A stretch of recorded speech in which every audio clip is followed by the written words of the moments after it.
Welcome back. So we've not really talked much about Bill 96 for the last little while, certainly not as much as we were months ago as we get focused now on an election campaign. But that doesn't mean it's gone away and the battle against it has gone away. In fact, there's a legal challenge being mounted right now.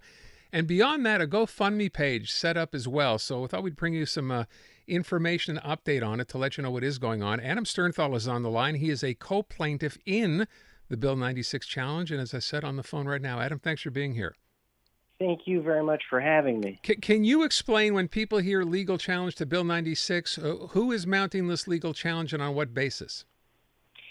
So our legal challenge, Mitchell versus Quebec, as you mentioned, I'm one of several plaintiffs, and we are challenging two of the articles of the bill, which impose a translation requirement on legal persons, which include corporations, which requires that if they file documents in the court, motions, applications, pleadings essentially, that those documents have to be translated into French by a certified translator.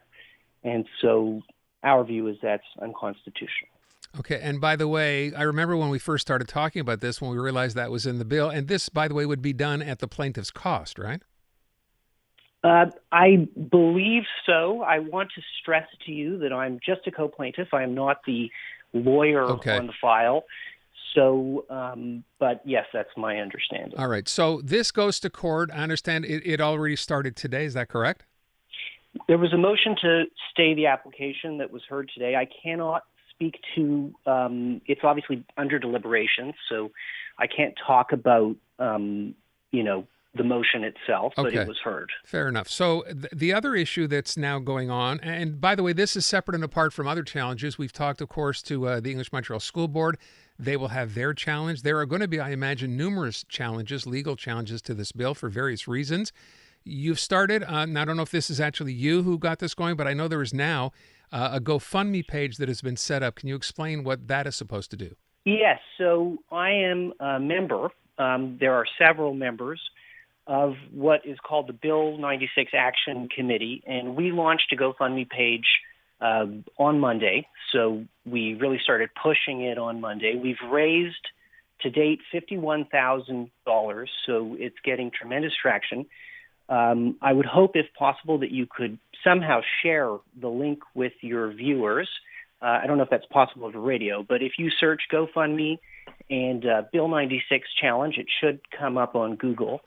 And what the purpose of this page is to finance both Mitchell versus Quebec and other constitutional challenges to Bill 96 as they're filed. And the terms on which such challenges will be selected are outlined on the GoFundMe page. So the criteria of selection and how that will work is all set out on the GoFundMe page. Okay, can you explain, when you say Mitchell versus Quebec, that's the landmark case here, if you will. What is that specifically about? Who's Mitchell and what is the nature of that?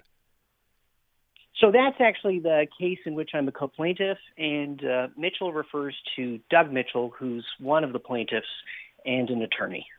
Okay, and how many people are involved in this particular case as plaintiffs? There are 5 plaintiffs. And so,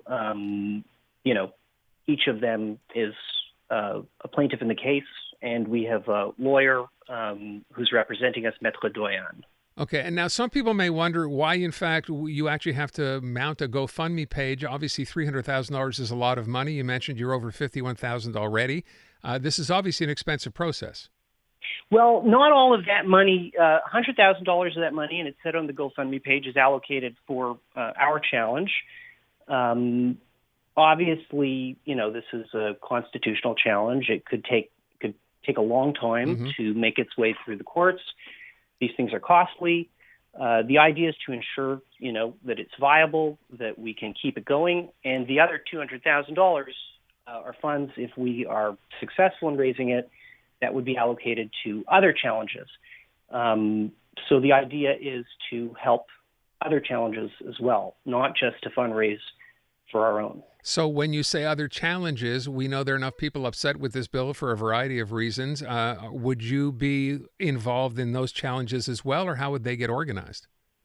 Well, there are challenges being organized right now, as we understand it, we're expecting them to file in the coming months. And so as they file, our hope is that we can assist them with the funds that we raise. Okay. And so I'm guessing in a capacity, your capacity as a lawyer? I am a lawyer. I should stress I practice corporate law. Obviously, in law school, we also learn about constitutional law, but these are really constitutional questions. And so, again, I'm a plaintiff and I'm a concerned citizen. And, I want to ensure, like the rest of the members of the Bill 96 Action Committee, we believe in the importance of protecting the French language, but we believe that it should harmonize with the Constitution and, should exist. That effort should exist within that framework. Okay. And who makes up the Bill 96 Action Committee that you're describing? Okay. So on the committee, there is myself, there is John Sircone, Mohsen Aziz, Stephanie Sturgiotis Tremblay, Frederic Lissoir, and those are the current members. The committee is also growing, so it's not, that's not the final membership of the committee. That's the current membership, but we're all working together as a team. Okay. And for people hearing this, and I'm guessing it's not necessarily the kind of thing where you say, please feel free to join the Action Committee, but people who are listening to this who agree, that there are challenges here that need to be made. What does the average citizen do other than go to the website and donate money? Can they help in any other way or get involved in any other way? Well, I think fundamentally at this stage, I think going and sharing the link, and our hope is to start a grassroots campaign here. So I think to start, it's very tough to get people's attention these days. There's always a lot of different things competing for attention. So if you can take the time to go to the page, read about it, and donate and share, I think at this juncture that will be a huge service because it will help ensure that constitutional challenges that are viable, have the funding to move forward. Okay. And I think that's really, an essential thing that we can do now. Now, I will tell you, because I'm sitting here in front of a monitor, if you go to GoFundMe.com and you type in Bill 96 Legal Challenge, the page will come up right away. So you have a chance to read about it there and also to make a donation. I posted this earlier today on my Facebook page as well. Adam, I'm sure this is not the last time we're going to be talking about this. I'm sure, as you said as well, there will be other challenges. I know there are already some already in place, and we'll see how far this goes. I will ask you one thing. Since Bill 96 and since the attention being paid to it, has anything happened that you've seen or heard that makes you think that, maybe some of these provisions will be softened or go away altogether? Anything at all? I can't really comment on that. I don't know.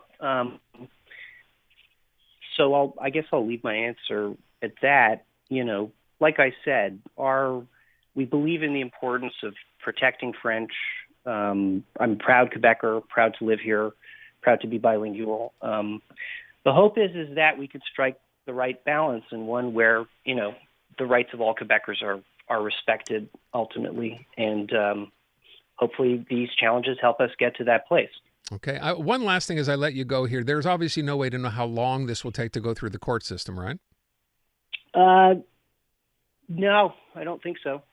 Could be months. It could be potentially a year or two or longer. I have to be honest with you. I think I'm probably not well positioned to give you a timeline on it. My understanding from having spoken to people is that these things can take years. Okay. Well, there you go. Got to start somewhere. Adam, I thank you so much. I wish you good luck. Thank you very, very much. You're more than welcome.